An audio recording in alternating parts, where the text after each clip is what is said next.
24장에 걸친 여호수아, 오늘 이제 맨 마지막 부분을 살펴봅니다. 여러분 여호수아 1장 볼 때 그 여호수아의 마음이 어땠는지 우리 잠깐 회고해 보면은요. 이제 모세는 죽고 모세의 뒤를 이어서 이스라엘 백성들을 약속의 땅 가나안 땅으로 보내야 되는데 누구를 세울 것인가? 모세 곁에서 시종으로 섬겼던 여호수아라는 지명해서 그에게 리더십을 넘겨줍니다. 근데 리더 세웠을 때 여호수아의 마음이 두려움이 가득했습니다. 그래서 여호수아 1장을 읽어보면 두려워하지 말라는 말씀이 반복적으로 등장합니다. 200만 명이 넘는 백성들을 이끈다는 것, 기쁨도 특권도 은혜도 있지만은 그것이 엄청난 부담이에요. 여호수아는 이미 가나안 땅을 정탐을 했던 사람입니다. 그 땅의 지형이 어떤 것인지 알고 있었어요.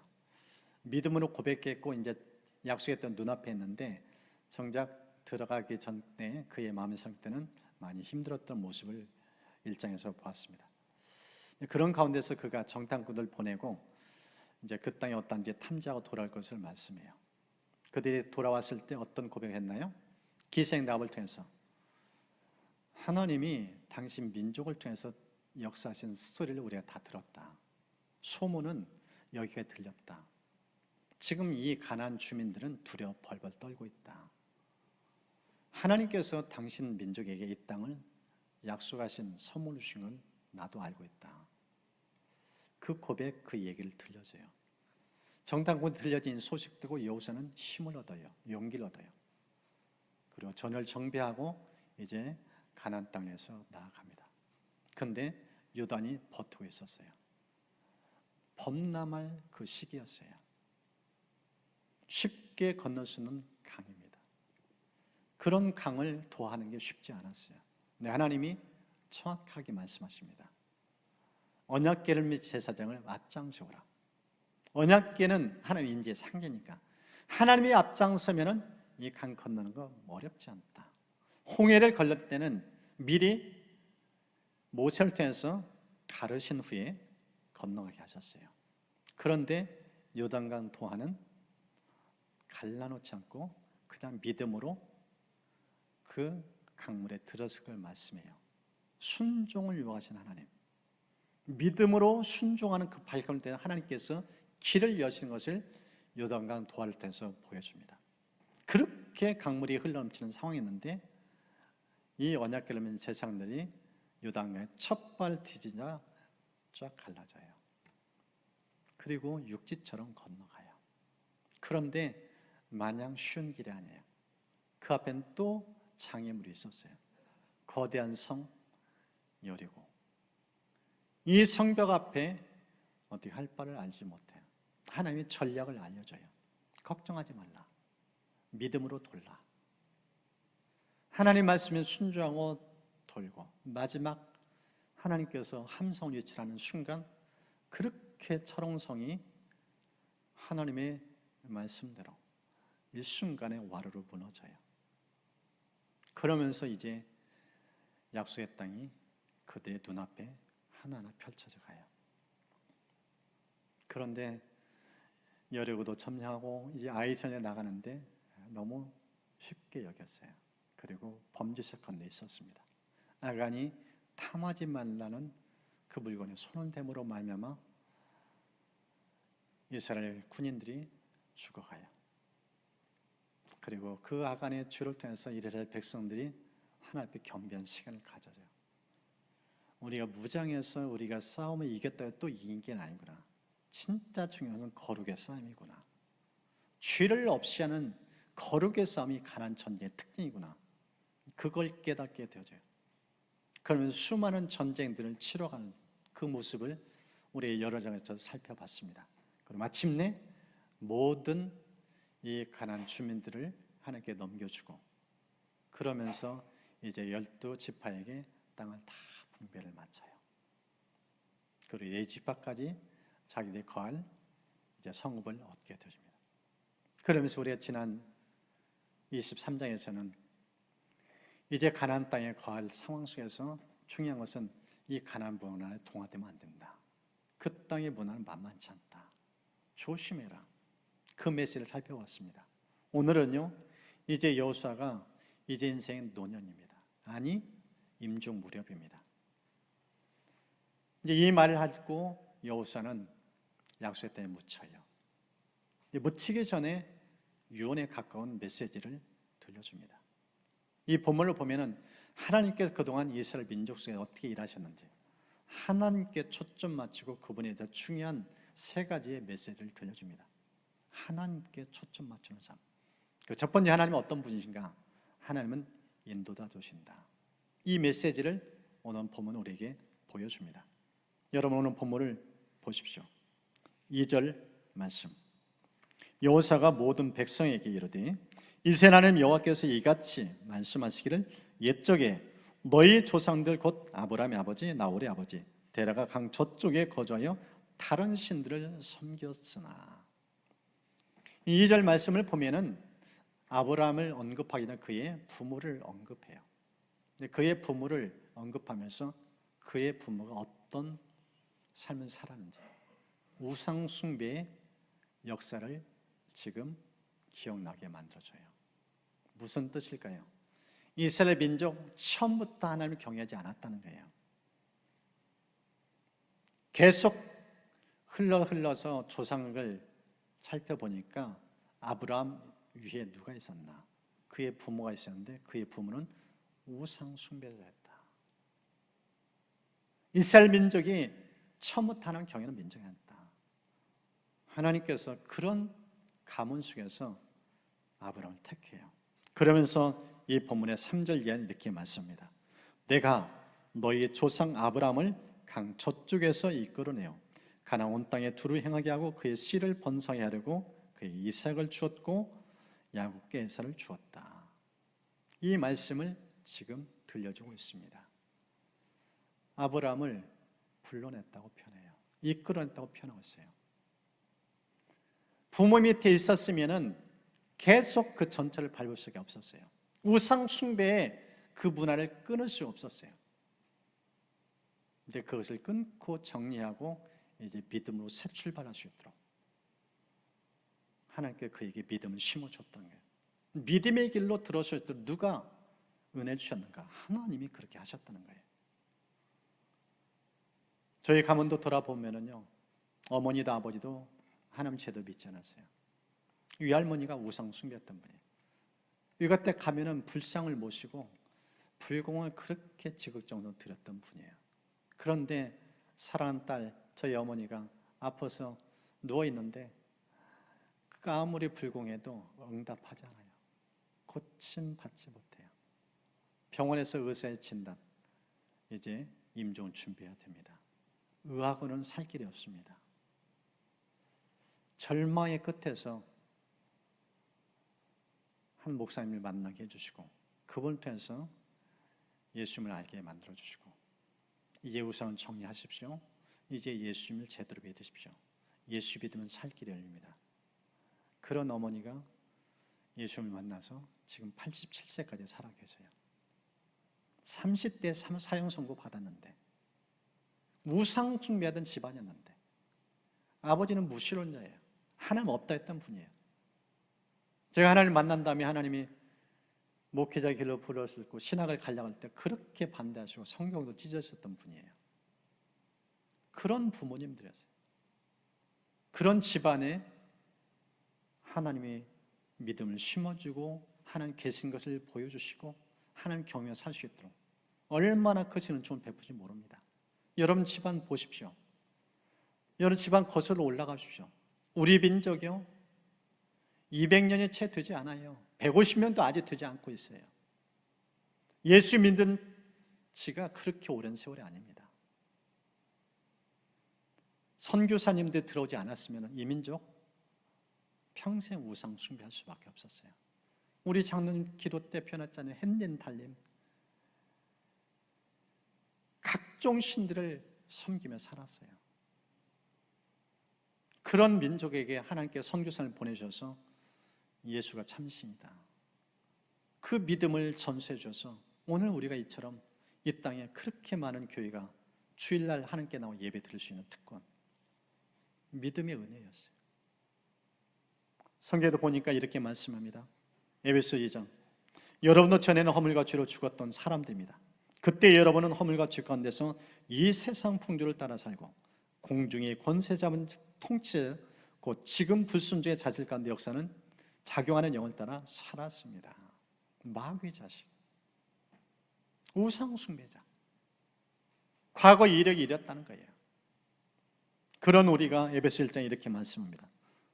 하나님은 세상 창조 전에 그리스도 안에서 우리를 택하시고 사랑해 주셔서 하나님 앞에서 거룩하고 흠이 없는 사람이 되도록 우리를 불러주셨다는 것, 얼마나 감사인지요, 얼마나 감격인지요.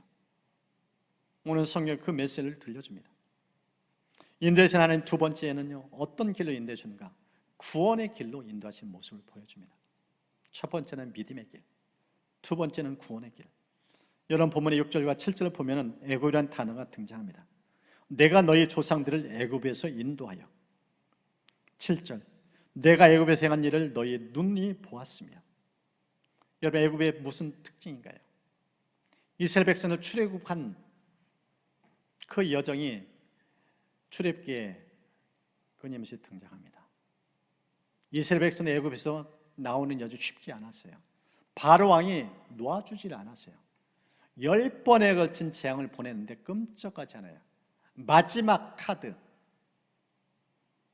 애굽에 있는 모든 초태생, 거기는 바로 왕의 맏아들부터 짐승의 초태생까지 처음 난 것을 다 죽이는 이런 엄청난 끔찍한 하나님의 재앙이 임해요.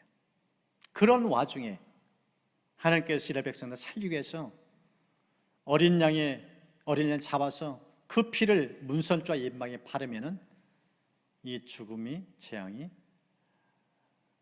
그 집안에 틈타지 않는다. 패스오버, 유월절. 성경을 보니까 신약에 이 유월절이 어떤 것인지 베드로서 1장에 이렇게 표현합니다. 너희가 알거니와 너희 조상이 물려준 헛된 행실에서 대속함을 받은 것은 은이나 금같이 없어질 것으로 된 것이 아니요 오직 흠 없고 점 없는 어린 양 같은 그리스도의 보배로운 피로 된 것이라. 어린 양 같은 그리스도의 보배로운 피. 이 애굽의 유월절 이 사건은 바로 십자에서 못 박혀 돌아가신, 인류의 죄, 내 죄를 위해서 십자에 못 박혀 돌아가신 예수 그리스도의 보배로운 피를 상징한다는 것, 예표한다는 것. 이 피가 구원의 사건을 우리에게 말씀하고 있다는 거예요. 우리를 구원의 길로 인도하기 위해서 하나밖에 없는 외아들을 이 땅에 보내준 사건. 십자가를 보면은 이 구원이 얼마나 감사한지. 나는 공짜로 거저 받았는데 하나님은 생명을 아끼면서 주시기 위해서 예수를 보내신 사건. 그래서 이 십자가를 묵상할 때마다 눈물이 흘러나오고 감사, 감격이 넘쳐날 수밖에 없는 이 모습을 성경 우리에게 보여줍니다. 세 번째는요, 인도자 하나님이 안식의 그 길로 인도하신 것을 보여줍니다. 여러분 본문의 8절을 보십시오. 내가 또 너희를 인도하여 요단 저쪽에 거주하는 아모리 족속의 땅으로 들어가게 하며 그들이 너희와 싸우기로 내가 그들을 너희 손에 넘겨주며 너희가 그 땅을 점령하였고 나는 그들 너희 앞에서 멸절시켰다. 약속의 땅 가나안 땅의 거주. 가나안 땅은 안식의 현장이에요. 그 애굽의 노예, 압제, 폭정, 너무나 고통이 크게 달했어요. 그들 인도해서 이 가나안 땅에 거하게 하면서 비로소 그들이 안식에 누려요. 그런데 영원한 안식은 가나안이 아닙니다. 그래서 히브리서는 이렇게 말씀하죠. 그런즉 안식할 때가 하나님 백성에게 남아있도다. 그러므로 우리가 저 안식에 들어가기를 힘쓸지니. 그러므로 우리가 저 안식에 들어가기를 힘쓸지니. 이 땅의 진정한 안식처가 아니라는 거예요. 우리의 안식처는 이 죽음 저편에 있다는 거예요. 그래서 계시록 21장은 이렇게 말씀합니다. 그들을 위해서 모든 눈물을 닦아주실 것이니 다시는 죽음이 없고 슬픔도 울부짖음도 고통도 없을 것이다. 하나님께서 우리가 천국에 입성하면 눈물 닦아주는 일이에요. 무슨 뜻일까요? 더 이상 이제 고통 없어. 모든 수고 다 끝났어. 이것은 안식의 처소야. 영원한 안식이야. 이 메시지를 우리에게 들려줍니다. 하나님은요, 우리 이 땅을 살면서 때론 고단하게 힘들 때 주님이 말씀하셨죠. 수고하고 무거운 짐 내게 맡겨라. 내 안에서 안식을 주리라. 근데 이 땅은 영원한 안식이 아니에요. 그래서 주님이 이 죽음 너머에 영원한 세계를 예비하시고 그곳에 우리를 맞이할 준비를 가지고 계십니다. 그래서 예수 믿는 사람들, 저는 우리 아버지 임종 장면도 봤고 또 성도님들 임종 모습 보는데, 여러분 임종 모습에 크리스찬들 얼굴 보면은요 너무나 환해요. 너무나 밝아요. 평화 그 자체예요. 죽음이 두려움이 없어요. 마치 주무시듯이 하나님 품에 안기는 모습이 있어요. 죽음 너머의 세계가 얼마나 큰 안식이 임하는지 그 마지막 임종을 통해서 그걸 보여줍니다. 하나님께서 우리 부모의 미래 언제 어떻게 부를지 우리들도 알지 못하지만 하나님께서 언제 부를지라도 우리에게는 영원한 안식이 예배됐음을 믿고 늘 소망을 살 수 있기를 주의 이름으로 축복합니다. 이 본문을 보면은요, 두 번째 하나님 모습을 소개해 주는데 승리자 하나님, 승리자 되신 하나님을 우리에게 보여줍니다. 여기는 두 가지 측면이 있습니다. 첫 번째가요, 저주에서 승리입니다. 여러분 9절 10절 보십시오. 또한 모압 왕 십볼의 아들 발락이 일어나 이스라엘과 싸우더니 사람을 보내어 볼의 아들 발람을 불러다가 너희를 저주하게 하려 하였으나 내가 발람을 위해 듣기를 원하지 아니었으므로 그가 오히려 너희를 축복하였고 나는 너희를 그의 손에서 건져내었다. 여기 보면은 두 가지 단어가 대도적으로 말씀해요. 하나는 저주, 하나는 축복. 여기는 스토리가 있습니다. 민수기 22장부터 24장을 보면은 세 장에 걸쳐서 이 내용이 등장해요. 이제 이스라엘 백성들이 약속의 땅 가나안을 향해서 진입하는데 아모리 족속이 그들의 앞길을 가로막아요. 그래서 하나님께서 그들을 넘겨줘서 그들을 물리쳐요. 근데 아모리 족속은 이 모압 족속이 두려워 떠는 존재였어요. 힘이 강대한 나라였어요. 근데 그 나라를 이스라엘 백성이 물리쳤다는 소식을 듣고 이 모압 왕 발락이 두려움에 처해요. 보통 민족이 아니구나. 아모리 족속도 물리치는 저 민족은 도대체 어떤 민족인가? 긴장할 수밖에 없어요. 그래서 그가 잔귀를 씁니다. 어떤 귀를 쓰는가? 주술의 힘을 이용하는 거예요. 저주케 만들어낸 거예요. 그래서 이 발람 선자를 돈을 주고 매수를 해요. 금은부와 세상이 원하는 모든 것 다 줄 테니까 와서 이스라엘 민족을 저주만 해다오. 그런데 하나님이 그걸 원치 않으셔요. 몇 번 말리고 하나님도 허락은 하지만은 가서 내 말만 하라. 이 메시지를 들려줘요. 그래서 이 발락 앞에서 발람 선지자가 입을 열어서 얘기하는데 어떤 말씀하는가? 민수기에 보면 24장에 몇 가지 등장합니다. 야곱이여 내 장막들이, 이스라엘이여 내 거처들이 어찌 그리 아름다운고. 그 벌어짐이 골짜기 같고 강가의 동산 같으며 여호와께서 심으신 침향목들 같고 물가의 백향목들 같도다. 내가 그를 봐도 이때 일이 아니며 내가 그를 바라보아도 가까운 일이 아니로다. 한 별이 야곱에게서 나오며 한 규가 이스라엘에서 일어나서 모압을 이쪽에서 저쪽까지 쳐서 무찌르고 또 셋의 자식들을 다 멸하리로다. 이 민수기 24장의 내용을 보면은 입을 열 때마다 축복이에요. 그리고 이 17절은 이제 이스라엘 민족을 통해서 메시아가 탄생할 것을 예고까지 해줘요. 온 열방의 통치자, 만왕의 왕, 만주의 주, 그리스도가 이스라엘 민족을 통하여 태어날 것을 예고해요. 이럴 정도로 하나님께서는 이스라엘 백성들을 너무너무 사랑하셨어요. 이것은 비단 이스라엘 백성만을 향한 메시지가 아닙니다. 신약에 보면은 예수님의 스토리가 이렇게 등장합니다. 갈라디아서 3장. 그리스도께서 우리를 위하여 저주를 받은 바 되사 율법의 저주에서 우리를 속량하셨으니 기록된 바 나무에 달린 자마다 저주 아래에 있는 자라 하였습니다. 예수님 십자가 사건은 인간에 있는 모든 죄악으로 나타난 저주를 다 끄는 사건이에요. 십자에서 모든 저주를 그 몸에 짊어졌다고 말씀하셨어요. 그래서 예수 믿으면 저주가 사라집니다. 저주가 끊어져요.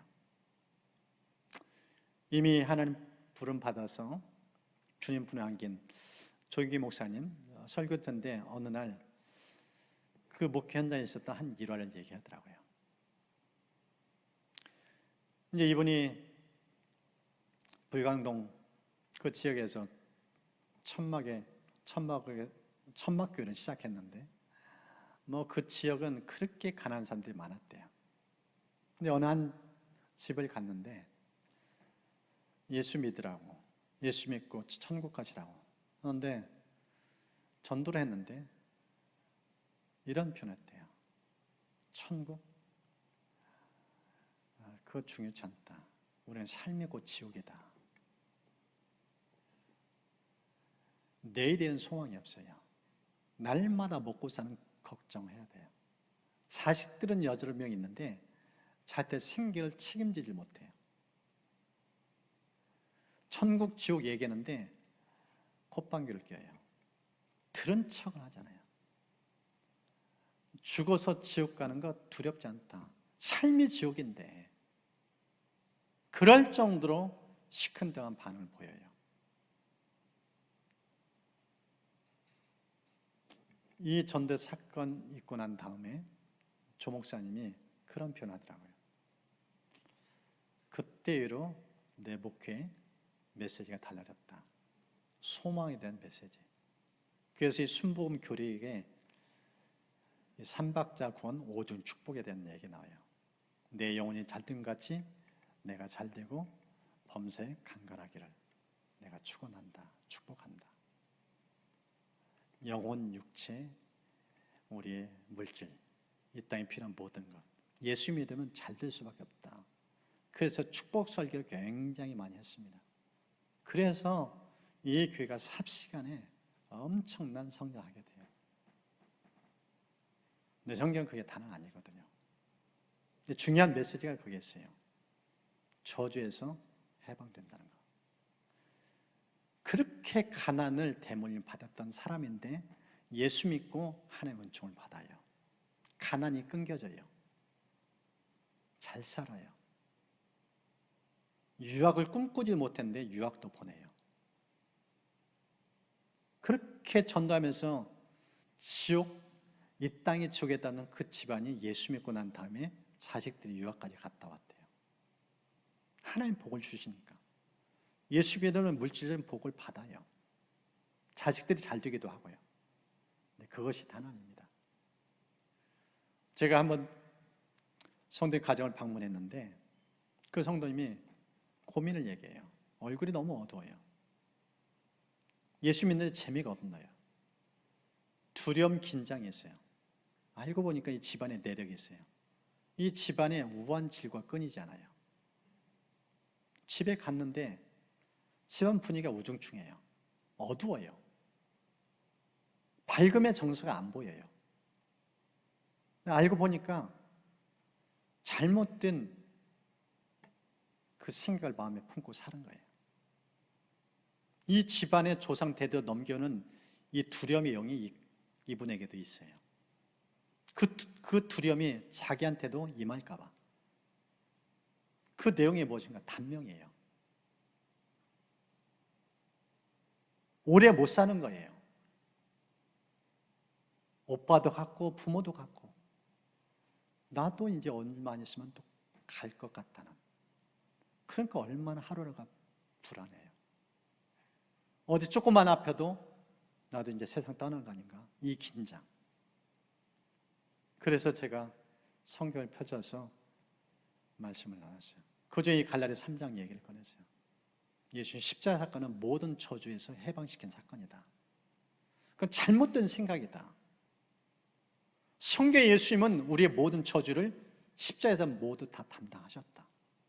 이 진리 굳게 믿고 완전히 자유를 누려라. 더 이상의 저주는 없다. 말씀 전하고 기도해 줬어요. 기도 후에 얼굴 표정이 달라요. 진리의 말씀으로 생각이 바뀌어진 다음에 표정이 달라져요. 여러분, 예수님은요, 우리의 저주에서 완전히 해방시켜준 분입니다.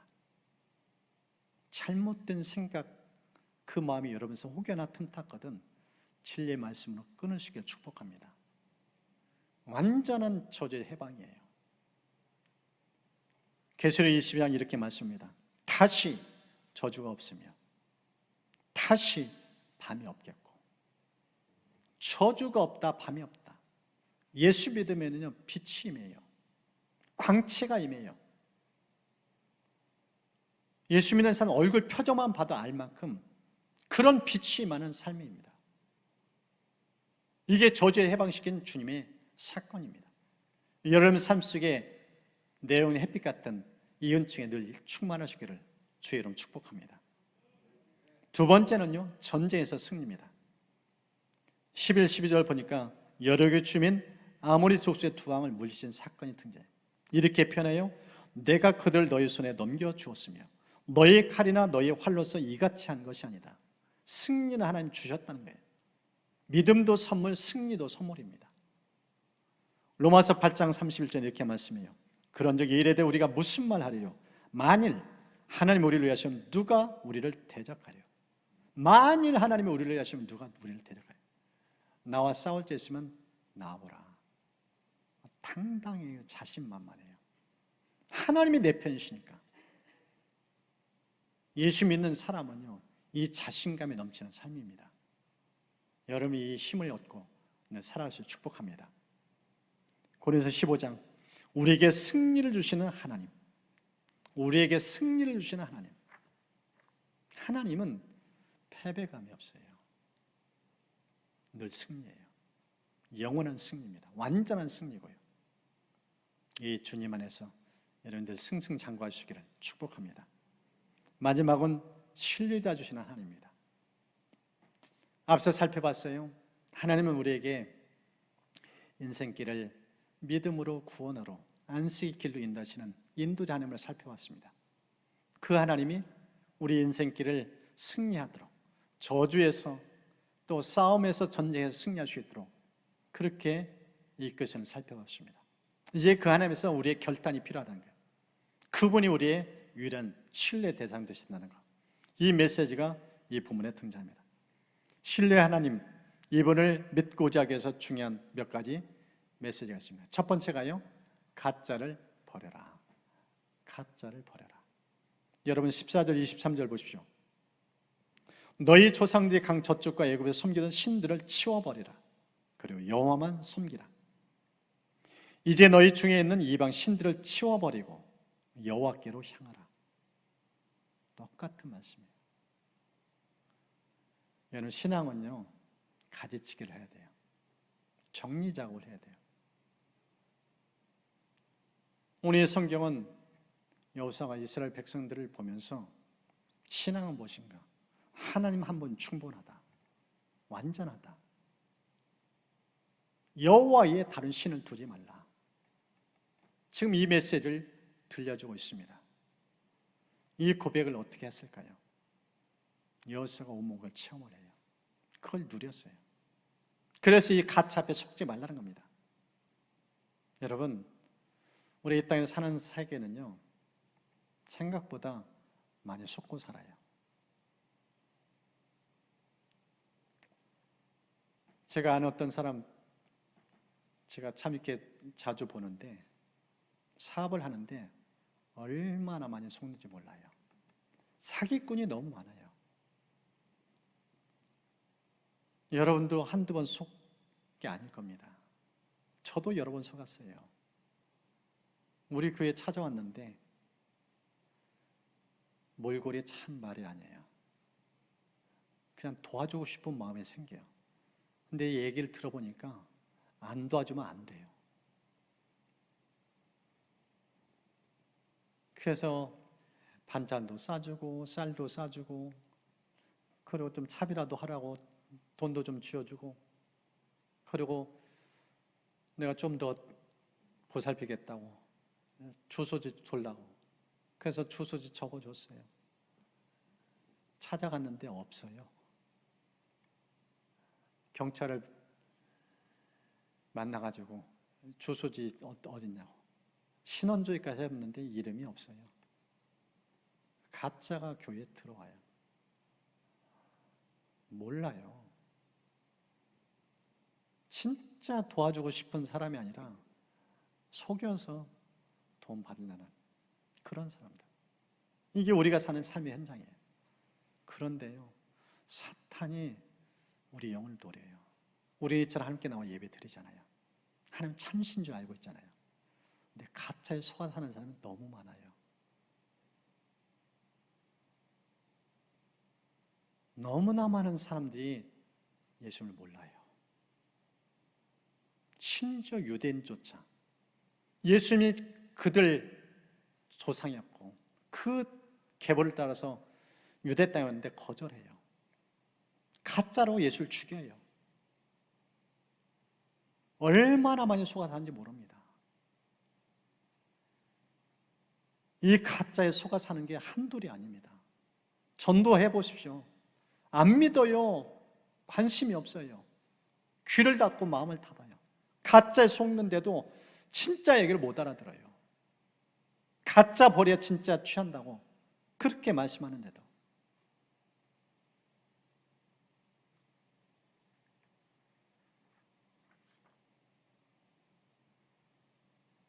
신뢰된 성자 하나님을 믿기 위해서 첫 번째 가짜를 버려야 된다. 두 번째는 이제 진짜를 취할 것을 말씀합니다.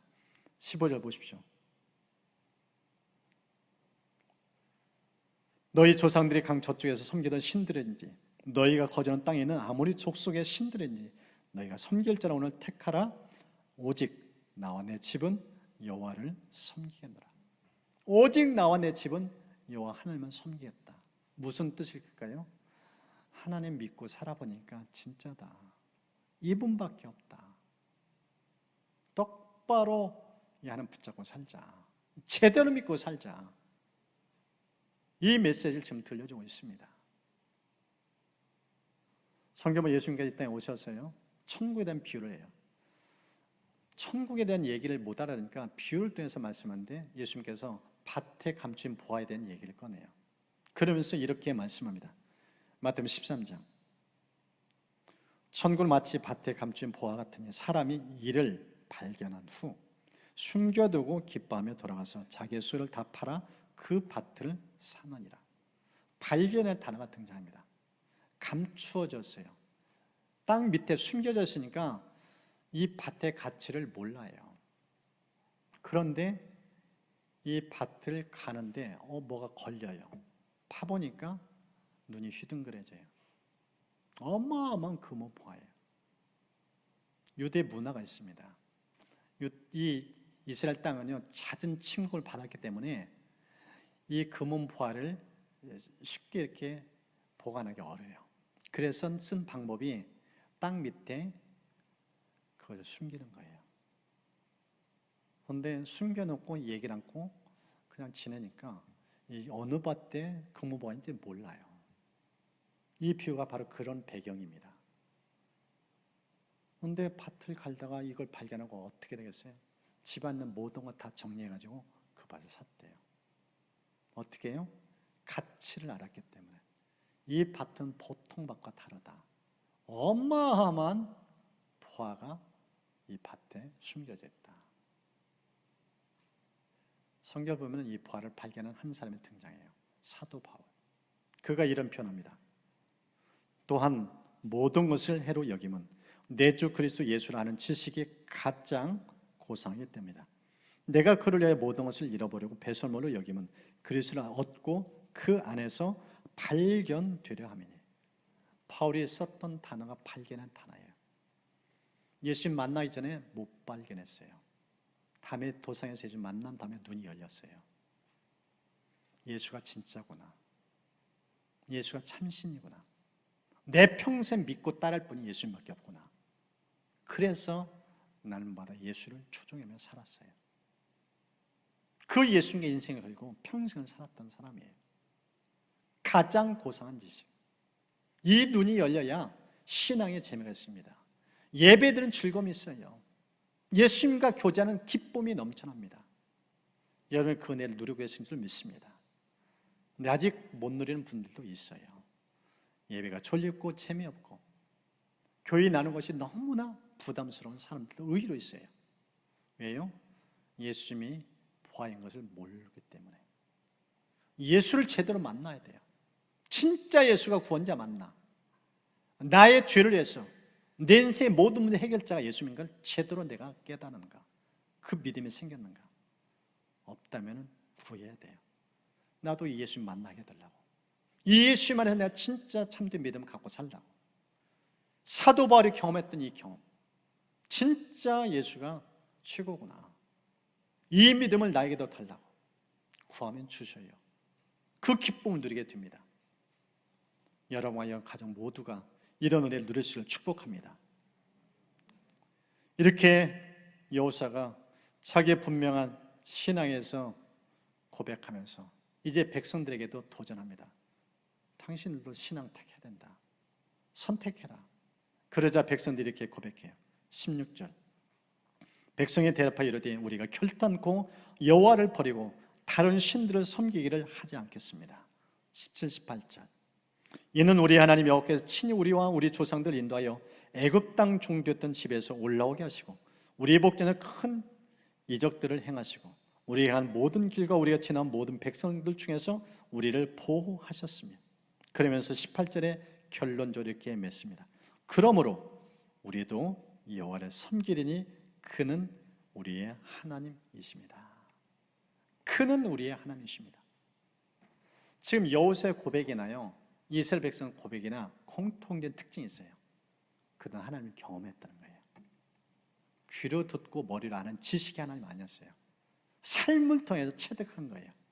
진짜 예수 믿으니까 하나님이 어떻게 인생에 돌보시는지 그 모든 역사를 눈은 똑똑히 목도 하고 온 몸으로 체험하면서 예수밖에 없다. 하나님밖에 없다. 그래서 자나깨나 하나님, 사나 죽으나 하나님, 나뿐만 아니라 내 후손들도 믿고 살 분은 오직 한 분 하나님밖에 없다. 유일신, 참신 예수만 겸해 살 것을 말씀하심을 보여줍니다. 여러분, 이 여호수아 마지막 장은요 이스라엘 백성들이 가나안 땅에 거하면서 편하게 먹고 잘 살고 오랫동안 태평성을 누리며 살았다. 이게 끝이 아니에요.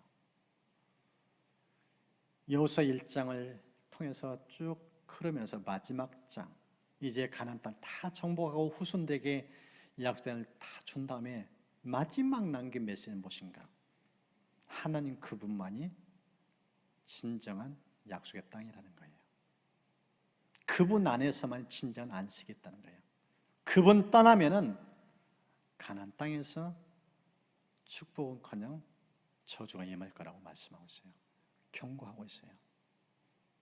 여러분 신앙은요 이 땅의 전부가 아니에요. 이 땅이 전부가 아니에요. 이 땅의 전부처럼 살면은 여러분 진짜 변질됩니다. 곁길로 가요. 하나님 놓쳐요.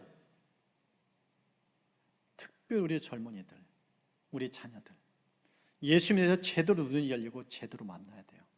일찍부터 창조주를 경유해야 돼요. 그 하나님 가까이고 하나님과 함께 은혜를 누리며 살지 않으면 얼마든지 곁길로 갈 수 있어요. 이 세상은 우리의 눈을 현혹시켜요. 하나님 없이도 살 수 있는 문화예요. 그렇게 살다가 언제 부를지 모르는 상황 속에서 내 세대에서 신앙 준비 없이 살 때 얼마나 불안한지 몰라요. 오늘 여호수아는 이제 임종 직전에 그 메시지를 남겨줍니다. 하나님 그분 손 놓지 말라. 하나님 영원토록 변함없다. 그분 붙잡고 그분과 동행하는 것만이 진정한 믿음의 승리다. 여러분 이 말씀 마음에 새기고 여러분 스스로가 믿음의 완주하시길 축복하고 그 믿음의 바톤을 우리 후손들에게 주님 후손 그날까지 넘겨주시기를 주의 이름으로 축복합니다.